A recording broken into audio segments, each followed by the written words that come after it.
நாம் ஒவ்வொருவருக்கும் ஏதாவது ஒரு கஷ்டம் என்பது கண்டிப்பாக இருக்கும். அந்த கஷ்டங்கள் அனைத்தும் தீர வேண்டும் என்று நினைப்பவர்கள் பலவிதமான முயற்சிகளை மேற்கொள்வார்கள்.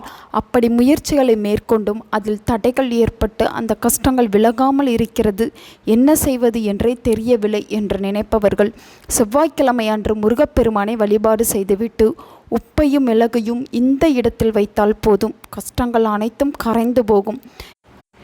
இந்த பரிகாரத்தை எப்படி செய்வது என்பதை பற்றி தான் இந்த வீடியோவில் பார்க்க போகிறோம். நம்முடைய வாழ்க்கைக்கு மிகவும் முக்கியமான ஒன்றாக திகழ்வதுதான் வேலை. வேலையை தரக்கூடிய அற்புதமான ஒரு கிரகமாக திகழ்பவர் தான் செவ்வாய் பகவான். அதோடு மட்டுமல்லாமல் நம் வாழ்க்கையை சீர்குலைக்கக்கூடிய கடனை தருபவரும் அவர்தான். அதனால்தான் கடன் தொடர்பான பிரச்சனைகள் தீர வேண்டும், வேலை தொடர்பான பிரச்சனைகள் தீர வேண்டும் என்று நினைக்கக்கூடிய பலரும் செவ்வாய்க்கிழமை அன்று முருகப்பெருமானை வழிபாடு செய்வார்கள். இதோடு சேர்த்து நமக்கு எப்படிப்பட்ட கஷ்டமாக இருந்தாலும் அந்த கஷ்டம் தீர வேண்டும் என்றால் செவ்வாய்க்கிழமை உப்பையும் மிளகையும் வைத்து ஒரு பரிகாரத்தை செய்ய வேண்டும். செவ்வாய்க்கிழமை அன்று மாலை நேரத்திலோ அல்லது காலை நேரத்திலோ நிலைவாசலை சுத்தம் செய்து மஞ்சள் குங்குமம் வைத்து கொள்ளுங்கள்.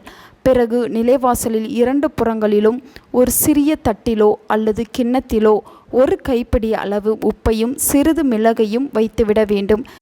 மிளகை 6 என்ற எண்ணிக்கையில் வைத்தால் இன்னும் சிறப்பு. இப்படி வைத்துவிட்டு அருகில் இருக்கக்கூடிய முருகன் ஆலயத்திற்கு சென்று முருகப்பெருமானுக்கு தங்களின் பெயரில் அர்ச்சனை செய்து தீபமேற்றி கஷ்டங்கள் அனைத்தும் தீர வேண்டும் என்று வேண்டிக் கொள்ள வேண்டும்.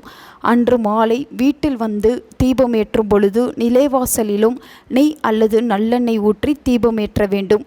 இந்த உப்பு மிளகும் அப்படியே இருக்க வேண்டும்.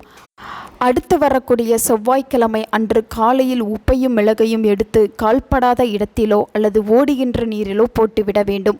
மாலை நேரத்தில் மறுபடியும் புதிதாக உப்பையும் மிளகையும் வைத்து தீபமேற்றி வழிபாடு செய்ய வேண்டும். இந்த உப்பு மிளகும் நிலைவாசலில் இருக்கும் பொழுது மாலை நேரத்தில் அனைத்து நாட்களிலும் நாம் தீபமேற்ற வேண்டும் என்பதுதான் குறிப்பிடத்தக்க விஷயம்.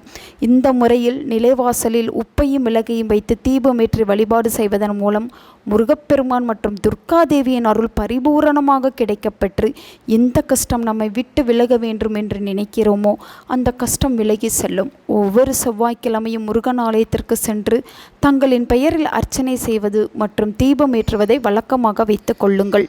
எளிமையான பரிகாரமாக தெரிந்தாலும் இந்த பரிகாரத்தை முழு மனதோடு முருகப்பெருமானை நினைத்து செய்பவர்களுக்கு எவ்வளவு பெரிய கஷ்டமாக இருந்தாலும் அந்த கஷ்டம் கரைந்து ஓடும்.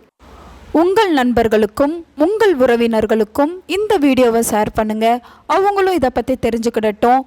ஆன்மீகம் டிவி தமிழ் சேனலை சப்ஸ்கிரைப் பண்ணுங்கள்.